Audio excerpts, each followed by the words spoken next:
This week, we've been to London to see what life will be like without trucks, we've been to Italy to drive the new Iveco Eurocargo, and we've been to the COMTRANS show in Russia. We've also taken a trip down memory lane at the Gaydon Retro Truck Show. Finally, our friends at DAF have been to see Collets Transport and one of their XF 8x4s that they're using up in the Pennines on a wind turbine project. I'm George Barrow, this is Commercial Motor TV, and this is A Week in Trucks.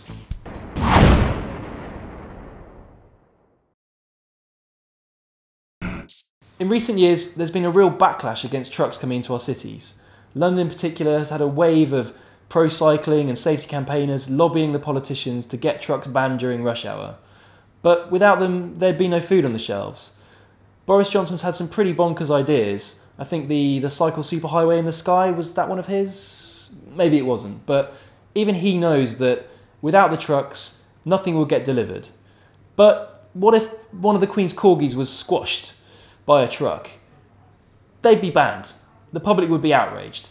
So to find out what would happen and how difficult it would be to deliver stuff without the use of trucks, I took some beans around London using public transport to see how difficult it was.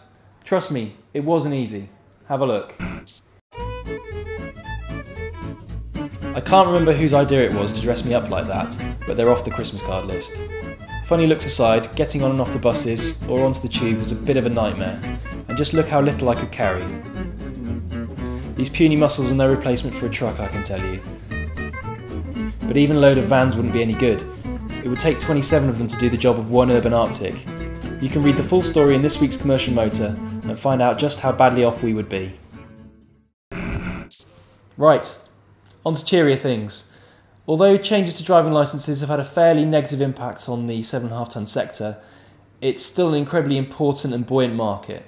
So when a new one's launched, it's big news. We previewed the new Iveco Eurocargo last week in Turin, and because Will Shires has been a bit of a good boy, we let him out the office to go and drive it. Okay, I'm driving the new Eurocargo. This is the 160 horsepower Tektor 5. 6-speed ZF manual gearbox. Fantastic truck. Feels really solid. The interior is so much nicer than the old one as well. A lot of thought has gone into this truck. In the 7.5 tonne market in the UK, Iveco is currently number 2 to DAF. It always used to be number 1, and current MD Pierre Lahout is confident he can get back to number 1 within the next 2 years. How is he going to do it? With this, the all-new Eurocargo. And we reckon he's got a chance because it's a pretty good truck. Iveco very kindly laid on a right-hand drive truck there for Will to drive in UK spec.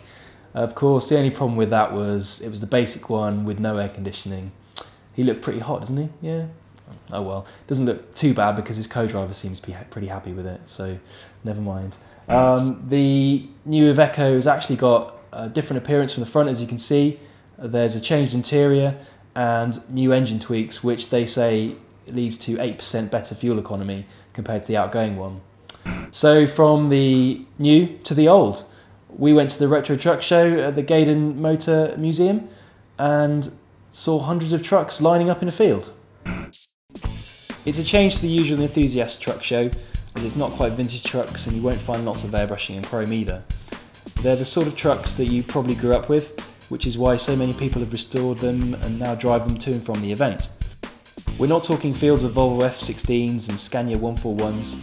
You'll also get Leyland road trains and Ford cargos, trucks that were the backbone of the industry.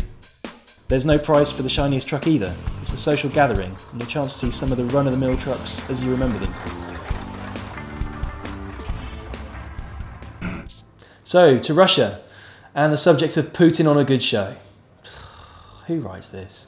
We went to the COMTRANS commercial vehicle show. Russia's an interesting one. Local brands like Kamaz and Gaz are being bullied out of the market by Chinese, Turkish and even Western brands. At the show there was the Ford Otosan Cargo, Dongfeng trucks from China, as well as most of the Western manufacturers. Scania is even now selling its V8s in Russia. While we were there, and before we got stuck into the vodka, we also got to drive Russia's answer to the transit van at the Gaz factory. They make the Gazelle and the Gazon, but also build Mercedes Sprinters under licence, as well as domestic trucks.